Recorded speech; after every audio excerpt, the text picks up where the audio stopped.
We're going to discuss this further with Hussam Zomlot, head of the Palestinian mission to the UK, who is currently in the West Bank. Once again, we're seeing attacks. Once again, we're seeing people being killed, children in this situation. What do you say? What do you call on the international community to try and broker a ceasefire? What do you need to see happening?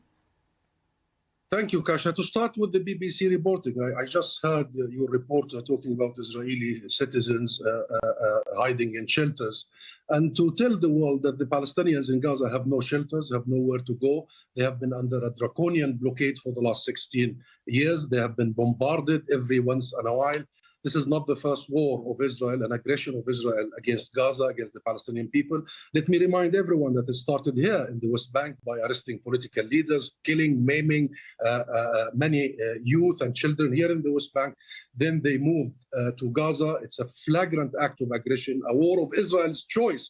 It was completely unprovoked under the pretext that they have information that somebody is thinking about something, and then they go and bombard an entire city. You have seen the images of residential compounds. 6 children have been slaughtered yesterday, more than 32 Palestinian civilians. No Israeli have been hurt. And therefore, we start with the reporting.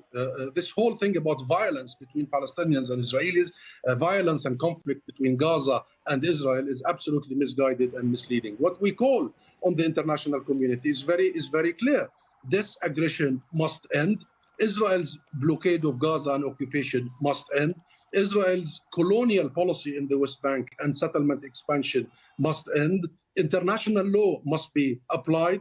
International duplicity and double standards in comparison to the position regarding Ukraine, it's absolutely mind-boggling. This is an occupation. The world recognizes Israel's presence in Palestinian territory as an illegal military occupation. The world recognizes that the acts of colonial expansion is illegal. The world recognizes East Jerusalem is an occupied city. And as we speak, Kasha, as we speak, thousands of Israeli illegal settlers have stormed Al-Aqsa Mosque and are exercising religious rituals allowed by an Israeli caretaker government, who are using Palestinian blood as we speak to compete in the internal Israeli politics. As you know, elections is imminent in a couple of months' time. And therefore, every Israeli politician now wants to show for the Israeli public that they have more blood on their hands. This is what Israel is producing. And given the complicity and the complacency of the international community, Israel simply can do it and can keep doing it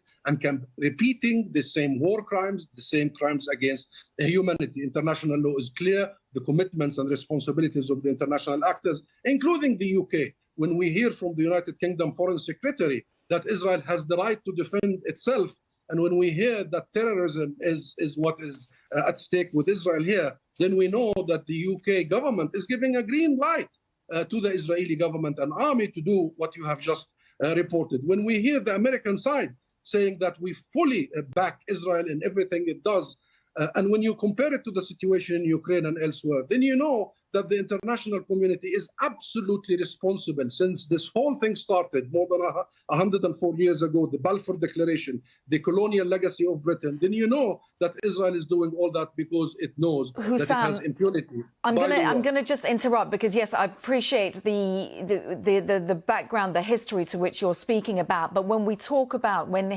Israel is talking about these threats that it is concerned about from Islamic Jihad, it is talking about targeting tunnels created by Islamic Jihad. I wonder if you can just explain to us the kind of intel that Israel potentially could have and why it has these concerns.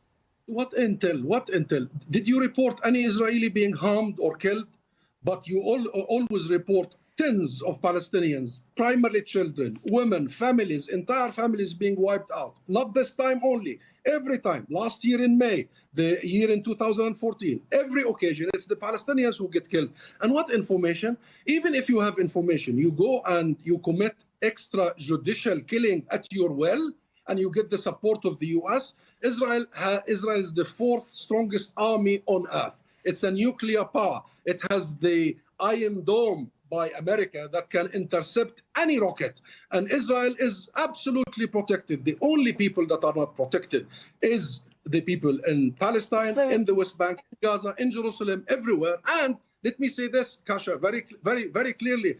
This is an illegal occupation, and the people of Palestine have the right to defend themselves, defend their children and families, have the right to resist the illegality. So having an information, then you go and you devastate an entire city that is the most condensed, the most poor, the highest unemployment on earth, that is besieged by the air and the sea and the borders, I mean the land.